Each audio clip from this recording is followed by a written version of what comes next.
eso, del análisis nacional, del análisis provincial, de las expectativas que venían teniendo desde Juntos por el Cambio. Vamos a conversar ahora en la columna de los lunes, que va a estar más picante que nunca, me parece, con Diego R. Comba, como él se pone en Facebook. Bueno, era para diferenciarme de la página, nada más. Nada, era la R. Porque tengo Diego Comba, periodista, que es mi página de Facebook, y Diego R. Comba, mi perfil personal, en donde no acepto gente que no conozco, entonces... ¿Ya no te disgusta tanto el aire, entonces? No, porque no me daba el Diego Comba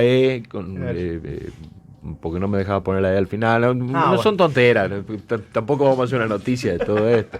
A vos porque te gusta decirme Rodrigo. Bueno, sí, me llamo Rodrigo también. Carga con eso, ahí está mi DNI.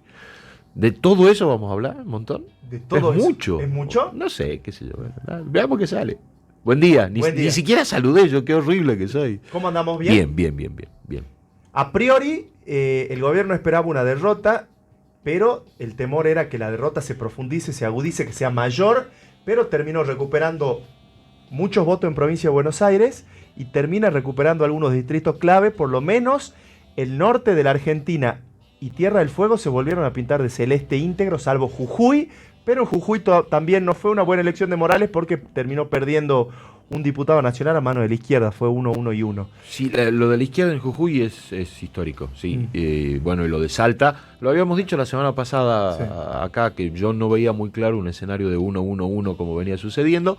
Me quedaba la duda de saber cómo terminaba el 2-1, si era Zapata, Liendo y Estrada, y al final terminó siendo el que particularmente yo quería, digamos, y la mayoría de los salteños evidentemente sí, a pesar de que el romerismo ya salió con el chiste de bueno, para parecer menos perdedores, te titulan a través del diario El Tribuno, te dicen el 63% de los salteños votó en contra del gobierno nacional. No funciona así.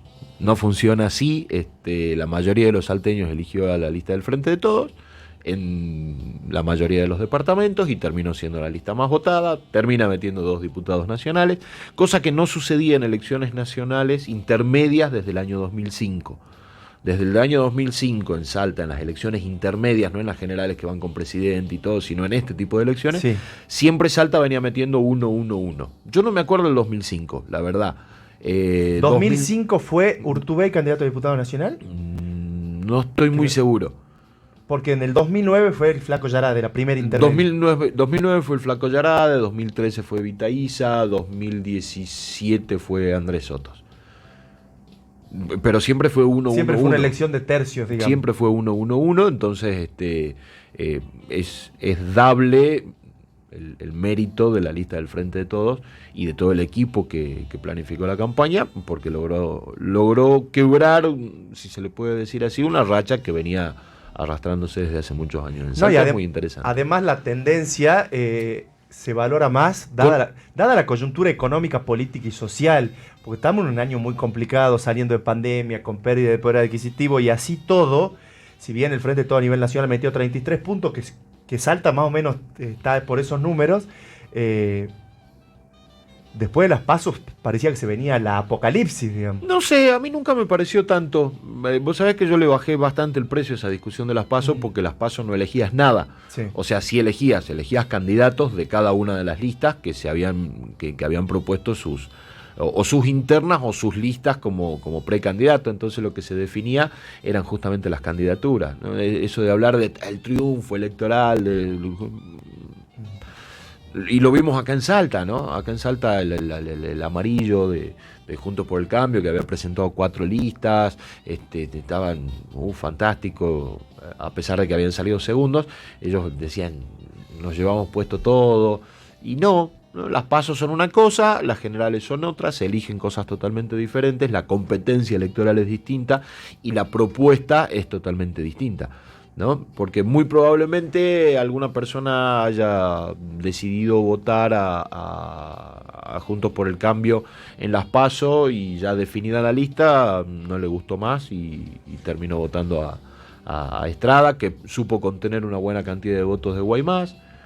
Lo que me llamó la atención son esas aumentó también la cantidad de votos, porque también aumentó el porcentaje de votantes, es interesante. Igual en Salta tuvo más bajo que en Salta venía abajo, el 63% de asistencia a votar, no es malo, no es lo ideal. Para mí Digo, vos sabés que yo siempre insisto con esto, para mí hay que ir y votar, punto. Y el ausentismo no debiera superar el 10%, exagerando. 20 con furia. Claro. 20 con furia. Bueno, estamos en un 63% del padrón que fue a votar en este contexto de enojo, desilusión, el nombre que le quieran poner, me parece que está bien un 63%, sigue siendo bajo para mi gusto. Yo, desde mi propia concepción del voto, yo insisto mucho con la obligatoriedad moral y cívica de ir a votar, pero bueno, no está. Quedan 2 años para la próxima elección y hay que seguir laburando también en eso, me parece. Las claves en Salta, para cerrar Salta y pasar al país, me parece que tiene que ver con la retención del voto de Guaymás por parte de Emiliano Estrada. Muy poquito se fue para Tane, hay un puntito más, creció Felicidad, que también es meritorio que no se le terminó dispersando su caudal electoral, sino aumentó un puntito. Y me parece que otra clave es que mucho voto radical que votó a Héctor Chiván terminó votando a Biela, porque Biela sí creció considerablemente y pasó del 4º lugar al 3º. Pero eso también un poco lo dijimos. Sí. A mí me parecía mucho más claro que estos radicales más enojados junto con el PRO, por ser mascarón de PRO, y enojados con la dirigencia radical que terminó jugando para el PRO, y no les gustaba eso, y lo seducía más un Biela en esa alianza con el Partido Renovador de Salta, por la historia del partido, porque el último gobernador de la provincia que fue radical fue de apellido Biela. Hay una serie de condimentos nostálgicos que daban la pauta, y también políticos obviamente, que daban la pauta de decir, bueno, Biela va a crecer. Creció mucho más de lo que yo esperaba. Yo si bien esperaba que Guillermo Durán Cornejo, esperaba como expresión de deseo y esperaba como cuestión política que Guillermo Durán Cornejo no sea diputado, no me imaginaba que iba a caer al 4º lugar. No me imaginaba un crecimiento tan grande de Biela. Y me parece interesante como fenómeno. Sí. Y me parece muy interesante que Salta ya le haya dicho basta a un Durán Cornejo. Bueno, ahora lo tendremos que bancar en la comisión, en la convención constituyente, y ya con eso se termina y nos vemos, hasta luego. Ya hizo todo lo que tenía, ya dio todo lo que tenía para dar por Salta, que era poquito en realidad, porque nunca dio demasiado, pero bueno, listo, ya está, digamos, ¿no? Y por cuestiones políticas, a mí es independientemente de que Zapata tampoco me gusta, porque no le veo propuestas, porque su propuesta fue siempre limitar, desaparecer al kirchnerismo, frenar al kirchnerismo, acabar con el kirchnerismo.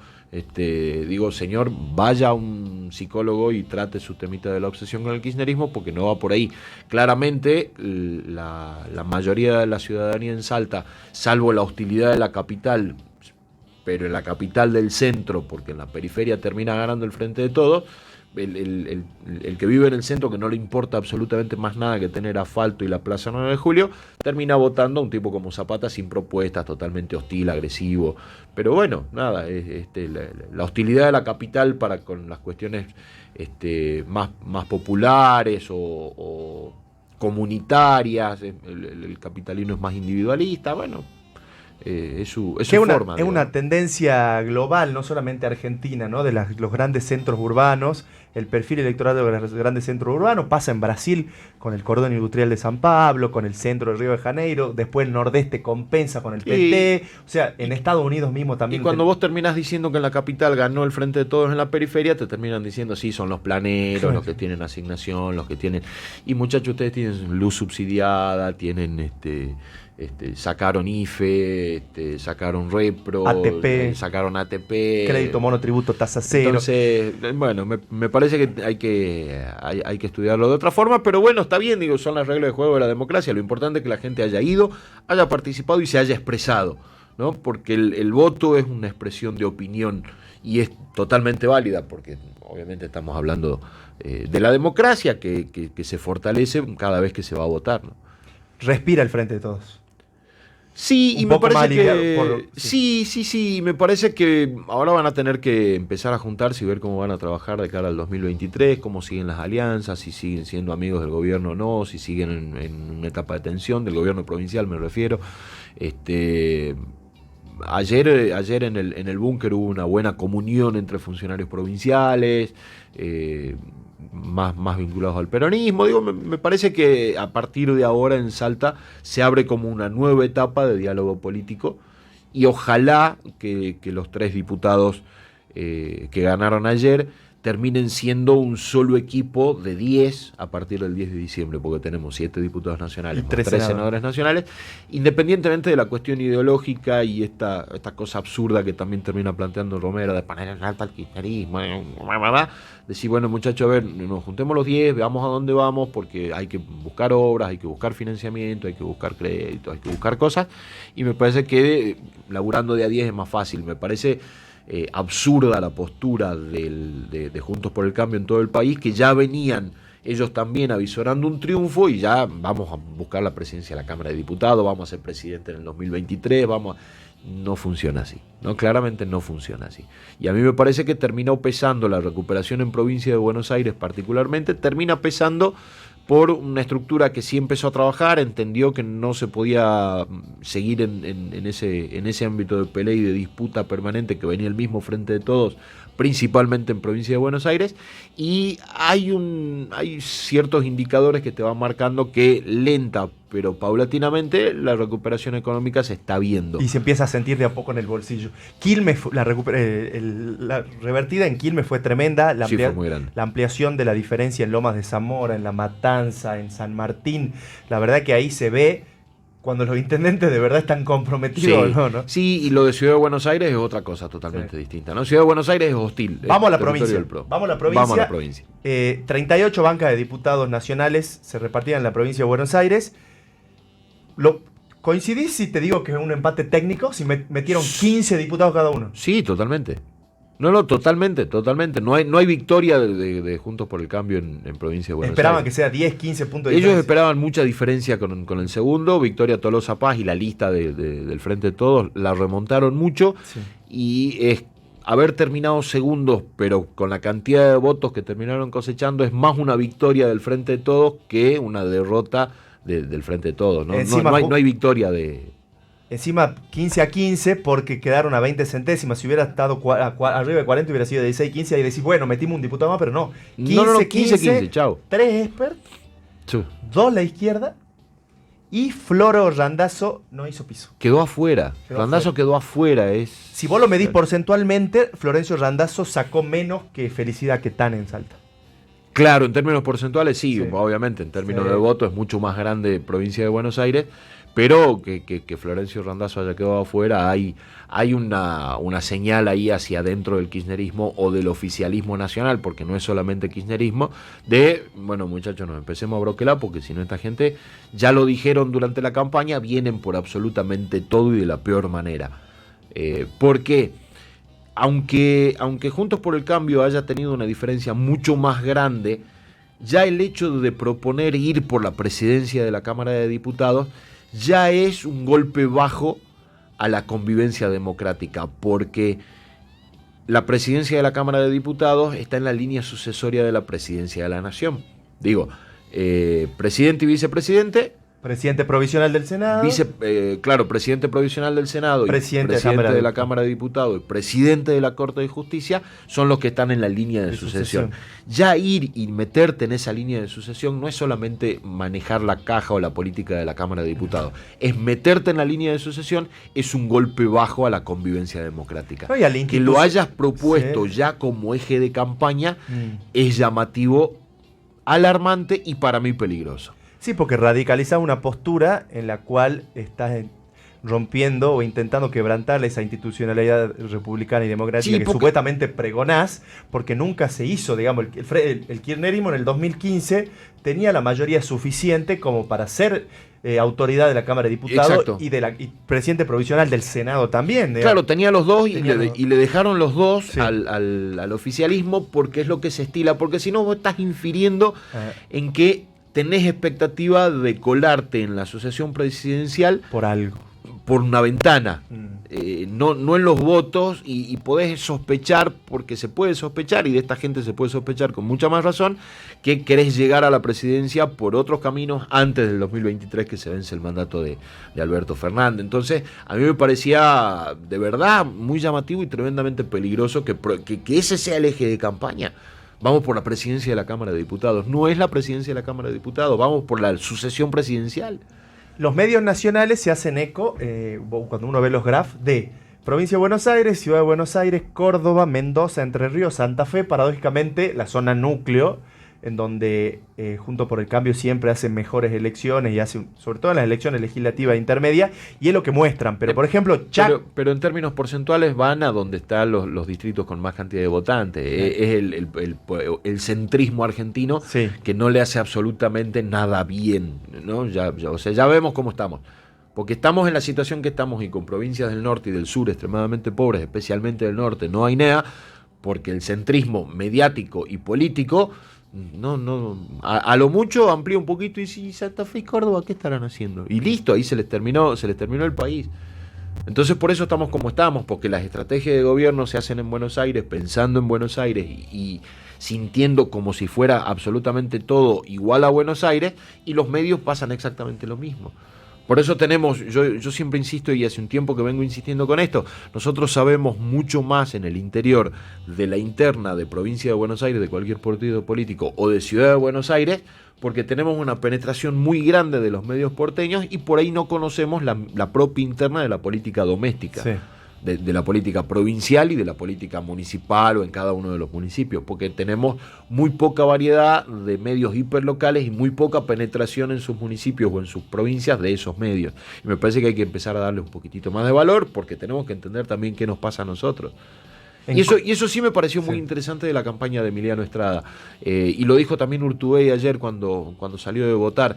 Tenemos que pensar en políticas públicas, que nuestros diputados, nuestros representantes piensen en políticas públicas desde Salta para llevarlas a Buenos Aires y no ir a discutir a Buenos Aires lo que ya te arman allá pensando que toda la Argentina es igual, cuando el modelo de diversidad es muy muy grande y vos tenés que pensar en cualquier tipo de política que vos vayas a aplicar en el país. Si querés aplicar algo para Salta, tenés que pensar que Salta capital tampoco es lo mismo que Tartagal, que Orán o que Rosario de la Frontera, política, ideológica y geográficamente, y a niveles de producción y demás. Entonces, si no empezamos a pensar, por eso me parece que ahí es donde Emiliano también hizo una diferencia importante, porque vos tenés un tipo que te propone una Salta productiva, pero pensando desde la problemática que tiene Salta, porque la Buenos Aires productiva no tiene ningún problema, tiene caminos asfaltados, tiene tendido eléctrico, tiene todo lo que necesita, nosotros aquí no, contra un candidato que te dice vamos a eliminar el kirchnerismo, vamos a limitar el kirchnerismo, y bueno, muchachos, pero ¿y la propuesta? Digo, porque yo quiero laburo, quiero obra, quiero ruta, quiero gas, quiero mi baño, quiero mi agua, quiero mi gas, pero también quiero electricidad, rutas donde se puedan transitar, trenes para transportar mercaderías, créditos para poder fomentar pymes rurales o pymes en las ciudades, o emprendedores que vayan desde un carrito ambulante de frutas hasta emprendedores tecnológicos. Bueno, pero ¿cómo lo aplicamos acá en Salta? Entonces me parece que ahí pesó más y me parece muy interesante tenerlo bien en cuenta para las próximas campañas, porque una campaña con propuestas al final termina dando mejores resultados que una campaña de eslóganes total y absolutamente vacíos. Córdoba. Córdoba me llama la atención varias cosas. Eso es Argentina, ¿no? Sí, primero...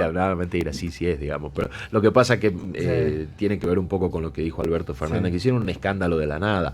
Digo, pues esta integración de la que habla Alberto Fernández no es territorial. Es política. Es política, es una integración política al modelo nacional y nada, se fueron aprovecharon lo que dijo Alberto Fernández para tergiversarlo como siempre y hacer que haya mucha gente ofendida a través de memes y titulares sin ningún tipo de contenido. Por eso vuelvo a insistir, hay que leer un poquito más.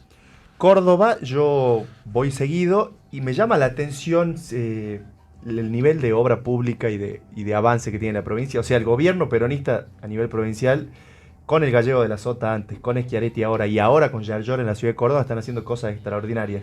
Sin embargo, lo siguen eligiendo por ahora a Córdoba en las elecciones provinciales, pero el triunfo de Junto por el Cambio contra el cordobesismo, si se quiere, contra Hacemos por Córdoba, contra el partido de Schiaretti y de la Sota, fue de casi 30 puntos, digamos. Metió 6 diputados nacionales Junto por el Cambio, 2 Hacemos Córdoba y 1 el kirchnerismo, y peronismo. Uno solo el Frente de Todos. 10 puntos el Frente de Todos. Antes eran 30, después 20, ahora 10. Pero también... El cordobés sabe, ¿no? Vota una cosa para la elección legislativa nacional y después termina dándole la derecha, si se quiere, al peronismo cordobés para que lo siga gobernando porque lo está haciendo bien. Sí, claramente, si lo siguen gobernando, lo siguen votando, claramente están haciendo bien. Lo que pasa es que también es una elección distinta a las anteriores. Digo, si bien en los 12 años del gobierno entre el gobierno de Néstor y los gobiernos de Cristina, siempre en las elecciones intermedias le fue bastante mal, en este tipo de elecciones siempre le fue bastante mal. Córdoba no es la excepción de eso también a nivel nacional. Esta elección al final termina siendo parte de aquella historia de que el modelo de gobierno del kirchnerismo también es muy duro, también es muy confrontativo, y en ese nivel de confrontación probablemente la población en elecciones intermedias te diga: para que te voy a poner otra mayoría, por lo menos para que el nivel de negociación política a la hora de armar acuerdos sea un poquito más complicado. Yo espero que sea eso y no sea un voto visceral y punto. Espero que sea un voto mucho más razonado. Pasó acá en Salta, cuando el Partido Obrero se llevó 9 de 21 concejales, después no quisieron ni siquiera tener la presidencia. Sí, pero esto es sistemático en Córdoba. O sea, Juntos por el Cambio en elecciones legislativas nacionales pero meten más de 50 puntos todas las elecciones. Pero tiene que ver también con las elecciones intermedias para el kirchnerismo, que siempre le termina yendo mal. Esa dureza por ahí termina, que no sé si aliado, porque a Schiaretti no es negocio para Schiaretti ser aliado al kirchnerismo, pero, qué sé yo, Rodríguez Sá, Schiaretti, el Movimiento Popular Neuquino, el socialismo santafesino, me parece que deberían haber actores políticos no aliados, pero con los que se podrían tener otro nivel de diálogo, sobre todo en esta elección, el peronismo misionero, que también sale por afuera, o sea... Uñac en San Juan, me parece Urtubey acá en Salta. Urtubey en Salta.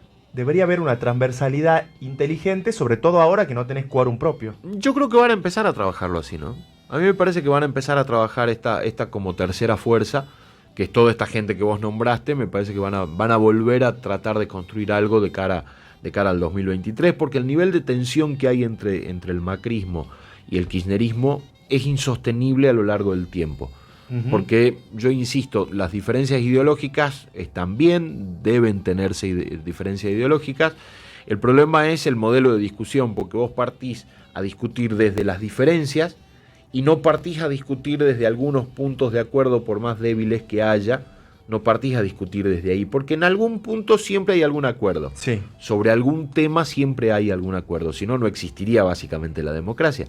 Entonces vos decís, bueno, acordamos ley de etiquetado frontal, empecemos a discutir desde dónde estamos de acuerdo y después vemos cómo saldamos el resto de las diferencias, y probablemente algunas diferencias no queden saldadas nunca, pero llegamos a un acuerdo. Ese es el trabajo legislativo. Me parece que eso en algún punto hay que trasladarlo al Ejecutivo, y me parece muy interesante el mensaje de Alberto Fernández ayer de llamar al diálogo a la oposición, al sector empresario, al campo. El tema es que yo no sé si la oposición está muy dispuesta a dialogar.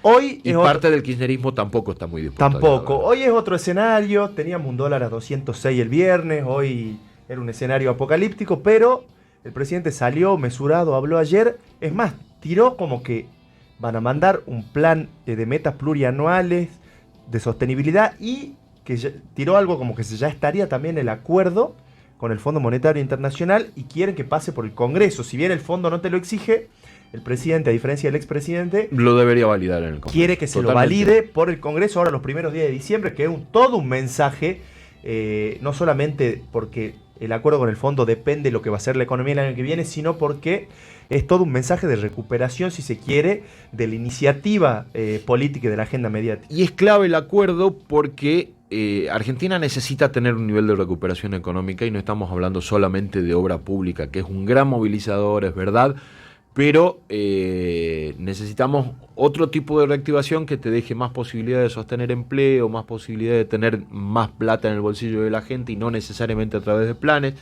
Creo que ahí es interesante si se puede profundizar este modelo de reconversión de planes sociales en empleo genuino. Hay algunos proyectos en la cabeza de alguien que pueden estar interesantes, pero estás muy condicionado a cuánto vas a poder disponer vos de tu presupuesto nacional para pagar la deuda del Fondo Monetario Internacional, que es brutal, bestial y asfixiante. Digo, a ver, en términos de económicos de una casa, si en tu casa entran 10.000 pesos por mes y vos tenés 5.000 pesos de gasto fijo, te quedan los otros 5.000 pesos para comer, para esparcimiento y para allá, pero la tarjeta de crédito te viene 60.000 pesos y cuando haces el pago mínimo son esos 5.000, ya te jodiste, ¿no? Esto pasa exactamente lo mismo con la deuda del Fondo Monetario Internacional. Los 23 mil millones de dólares de vencimiento el año que viene solamente. Claro, es brutal, entonces te condiciona, ya estás condicionado por el modelo de acuerdo con el fondo, porque el Fondo Monetario Internacional no solamente viene y te presta plata y ya, ¿no? Porque vos vas a un banco y decís, me prestan 100.000 pesos, sí, los intereses son tanto, lo pagan en tanto, si te sirve, si no, listo, ya, va. Ahora, si vos vas a un banco y el banco te dice, yo te presto la plata, te cobro muchos intereses, pero además para prestarte la plata tenés que matar a tu perro, tenés que comer, tenés que cambiar la marca de comida, no podés comprarte ropa en todo el año. Irte a un monoambiente con toda la familia. Sí, te tenés que cambiar a un monoambiente, podés bañarte una vez cada 2 días y tenés que suprimir 2 comidas al día. Elegís si desayunás y almorzás o qué comes a la noche. No podés pagar Netflix y solamente podés ver televisión. Y yo te presto la plata que vos necesitas con intereses y terminás pagando de 100.000, 350.000 en 5 años, pero con las condiciones que te estoy poniendo. Eso es lo que te termina haciendo el Fondo Monetario Internacional. No solamente te presta plata y te cobra intereses carísimos, sino que además te dice cómo vas a trabajar vos tu economía. Por eso es repudiable la toma de crédito al Fondo Monetario Internacional, porque le estás cediendo la soberanía económica de tu país, de tu casa, de tu tarjeta de crédito y tu billetera a un tipo que viene de afuera a decirte qué tenés que hacer. Eso es lo complicado, además del monto de la deuda y de los intereses. No, y del uso que se le dio, porque si uno ve... Bueno, eso es judiciable, ¿no? Para mí ya Macri debería estar marchando a tribunales a dar explicaciones y algunas personas cuanto menos presos, porque ni siquiera usaste la guita para hacer obras. Digo, había un meme que fue circulando ayer que decía, hoy se vota en las escuelas, hoy se vota en las escuelas, pero ninguna de las escuelas donde votás las construyó el macrismo. Ni las refaccionó. Y tiene que ver un poco con eso, entró mucha guita y ni siquiera se hizo una ruta nueva. No, con esa plata se fue a parar toda a los bancos que se la llevaron. Deuda para pagar deuda y deuda para financiar fuga. Vos sabés que entró, si uno hace un cálculo cuantitativo a la Argentina, entre blanqueo de capitales, deuda con banca privada, deuda con el Fondo Monetario Internacional y cosecha récord, como le decían ellos, entró un plan Marshall. Todo lo que se utilizó para la reconstrucción de Europa después de la Segunda Guerra Mundial ingresó en dólares a la Argentina durante los 4 años del Macri. Debería ser un vergel esto, debería ser Arabia Saudita, no sé. Sí, y el problema es que las retenciones, por ejemplo, de las exportaciones, eliminaron las retenciones, o sea, bajaron las retenciones de la soja y además eliminaron para las provincias el Fondo Solidario de la Soja. Yo el otro día discutí con Álvaro Ulloa y Álvaro Ulloa me decía, pero eran monedas. Digo, bueno, pero discutamos que siga siendo plata, no lo eliminemos. O meterlo en modelo de coparticipación. No, te lo sacaron. El 30% de las retenciones de la soja se dividía en un modelo del Fondo Solidario. Del Fondo Solidario de la soja, las recibían las provincias. Entonces las provincias tenían su presupuesto, su coparticipación, y el Fondo Solidario de la soja, que Salta repartía el 50% en los 60 municipios. El macrismo te eliminó eso. Y te dicen, no, bueno, pero eran monedas. Pero era plata, macho. Era guita que te ayudaba a hacer algo. No solamente ahora me la sacaste. Se desfinanció el Estado Nacional, se desfinanciaron las provincias obligando a que hagan ajuste, pero subieron sideralmente el precio de las tarifas. Entonces fue una transferencia de ingresos. 1000%. Entonces fue una transferencia de ingresos. Doña Rosa terminó financiando a don Gustavo Grobocopatel. O sea, claro, concretamente fue eso. Claro, el modelo de subsidio terminó siendo a la inversa. Te aumentaron 1000% las tarifas de los servicios, te sacaron los remedios a los jubilados, te desfinanciaron las provincias, la inflación aumentó, el dólar también se terminó yendo a la M, y la gente tenía que elegir entre pagar la luz o comer. ¿Te acordás la boleta del gas en cuotas? Claro, cuotificar la boleta del gas es lo mismo que cuotificar comida con la tarjeta de crédito. Gastos corrientes. Claro, vos vas al súper con tarjeta de crédito y hay gente que no tiene más remedio, pero a mí me parece horrible que tengas que ir a comprar con tarjeta de crédito y pagar en 12 o en 3 o en 6 cuotas. Cosa que consumí en 10 minutos. La comida de tu casa para el mes. O sea, vos estás financiándote en cuotas con intereses, algo que dentro del mes te lo consumiste, no estás financiando un auto, una casa, el tele, ropa, porque te quisiste dar con el gusto, la compu, un celular, ya, financia todo eso, pero que tengas que financiar en cuotas tu comida me parece bestial, desgarrador. Última pregunta y nos liberamos. Diego, la cara de Patricia Bullrich y de Mauricio Macri ayer en el búnker, ¿tiene que ver con que fue un baldazo de realidad el hecho de que si siguen sacando 40, 41, 42 puntos no les alcanza para volver a la Casa Rosada? Ojo que a nadie le alcanza para quedarse en la Casa Rosada. Tampoco. Con los porcentajes que sacó ayer. No le alcanza ni al Frente de Todos, ni le alcanza al macrismo. Van a tener pero el macrismo tenía otra expectativa, porque digo, pandemia, tiene que ver económica. Sí, tiene que ver con la expectativa, porque además ellos generaron una campaña de verdad tremendamente violenta y en todo el país, esto de buscar hacerse de instituciones que por convivencia no les corresponde, esto de proponer limitaciones sin propuestas, eliminaciones directamente, sin propuestas de nada, esto de ganamos ahora pero ya estamos pensando en el 2023 porque vamos a tomar la presidencia. Macri dijo ayer cuando salió de votar que ya estaban preparando la transición, que iba a ser una transición ordenada, la de ellos, para volver a la Casa Rosada. No, directamente. Sí, es demencial, lo que hicieron es demencial, y además fueron ellos, por ejemplo, los que instalaron la teoría de la antivacuna, porque sí fueron ellos, ¿no? Hoy tenemos un montón de gente que yo considero peligrosa, que no se quiere vacunar, para mí son peligrosos, pero los que instalaron eso fueron ellos. Después se corrieron y dejaron a la gente, pero ellos son los que te instalaron esa semillita. Entonces 5 minutos de información por día te llevan a hacer otro análisis, y después de eso estás convencido de seguir votando este tipo de modelos, pero 5 minutitos de información al día, variada, ¿no? Lee Clarín, lee Página 12, saquemos conclusiones propias y después podemos analizar estas cosas. Diego, gracias. Nos vemos el lunes. Nos vemos el lunes. Chau. Ahí pasaba Diego Rodrigo Comba. Sí, Diego, Rodrigo, Comba, Exeni. ¿Qué más? Ahí está, nada más. ¿Ya está? Ya está. Si necesitas, me pongo otro nombre, lo que no, quieras. Con 2 está bien. Si no, 3 ya es muy colombiano, mexicano. ¿Está bien con 2? Con 2 está bien. ¿Y con los 2 apellidos está bien? Es muy largo, por eso no los uso. Bueno, dale. Lo que vos quieras está bien.